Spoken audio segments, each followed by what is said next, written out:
Are you the one who is suffering from anxiety and depression? If yes, then this video is for you. Hi friends, I am Karatalan and you're watching Nutro Plus. Today we will discuss foods that can help you reduce your anxiety and depression.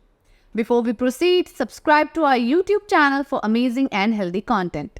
If you're taking medication or if you think you need medication, talk to your doctor or mental health professional before making any changes in your diet.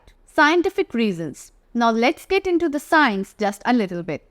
So in many cases, anxiety as well as depression are conditions associated with poor brain health. This can be due to neurotransmitters not functioning properly, overstimulation of the limbic system in the brain, chronic inflammation, or oxidative stress, which can affect brain function. New research has also shown that our gut health is linked to brain health through gut-brain axis. A lot of people don't realize that the majority of serotonin receptors are actually in the gut, and about half of the body's dopamine is synthesized in the gut, which is why many people are now referring to the gut as the second brain. So it's becoming clear through science now that what we eat not only affects our gut, but also our brains in terms of treatment and lowering the severity of the symptoms. We can provide nutrients that may be lacking for neurotransmitter production, we can keep blood sugar balanced, and we can heal the gut. Let's start with foods that you may want to limit or avoid. Alcohol. Research links alcohol with mental health problems and with triggering or worsening depression and anxiety. It is a depressant after all, so it affects the nervous system, interferes with sleep. Alcohol promotes inflammation. It can also bring down your mood because it reduces serotonin. Caffeine. Some research suggests that caffeine can increase feelings of anxiety, stress, and depression if consumed in excess. This leads to more jittery feelings and worse sleep, and it can impact hormones and neurotransmitter functioning. Refined sugar and added sugar. Sugar impacts mood. Blood sugar levels rising and crashing can make us irritable, and we know that sugar promotes inflammation, which also affects our ability to manage stress. Refined grains, white breads, and processed rich foods offer little to no actual nutrients and really affect our blood sugar negatively. They also rob you of the vitamins during digestion, which will affect your ability to absorb nutrients, and that can lead to deficiencies ultimately caused by chronic stress. Keep in mind that we do want complex carbs like whole grains. When I say refined grains, I'm talking about white bread, crackers, short grain rice, the kind where the part of the grain has been removed or overly processed. Complex carbs are metabolized more slowly, which helps to maintain even blood sugar levels and stabilize moods. Artificial sweeteners and food additives, and there are a lot of them, have been associated with headaches, mood disorders, dizziness, and migraines. Avoid eating things that promote anxiety and replace it with eating healthy. We can also add certain things into our diet to help, and I think focusing on more of the good with any kind of dietary change is going to resonate with people more than less of the bad. It's mentally easier to grasp more good. Foods to eat. Fatty fish. So let's get in more fatty fish. Wow. Fatty fish omega-3s are high in fatty fish. Omega-3s are really the building blocks of the brain. The brain is actually composed of 60% fat, so it needs fat for fuel. Omega-3s reduce inflammation surprisingly, or it is surprising to see that one of the most common nutritional deficiencies seen in people with mental disorders is omega-3s. The best omega-3s and amino acids are in wild-caught salmon, which also contains vitamin D, vitamin B6, B12, and selenium, all of which contribute to brain health. And it's one of the best studied foods in terms of depression and anxiety. Sardines, tuna, and mackerel are other good sources. Research suggests that adequate omega-3 intake, whether it's from fish or a supplement, can reduce the risk of anxiety, depression, and other mood disorders and improve symptoms of anxiety and depression. Walnuts. Walnuts also offer plant-based omega-3s, which aren't as great but still worth having for sure. This was still cool actually.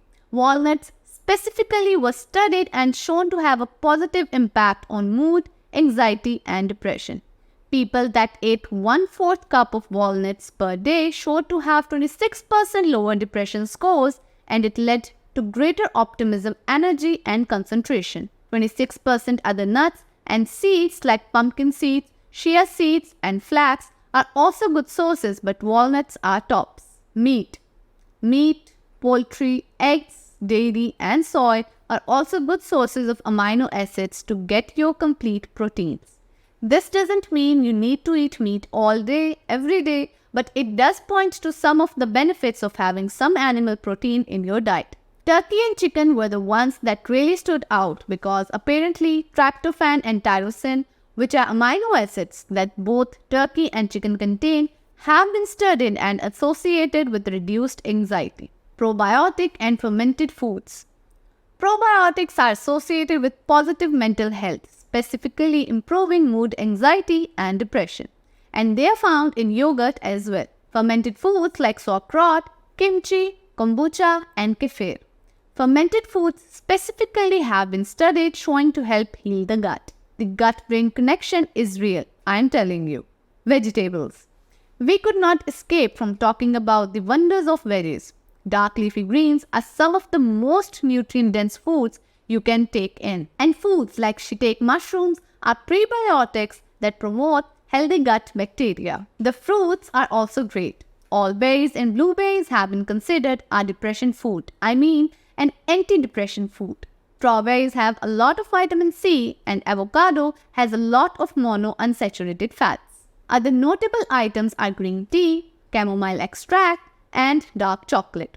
They all have specific nutrients and antioxidants that have been associated with anxiety reduction. As you have seen, really eating a consistently healthy diet is key. I wouldn't get too caught up in, this many grams of these berry versus that it's not one for one. This heals that it's an overall balance. The truth is, this kind of whole food approach is also what is going to keep our hearts healthy and our weight under control.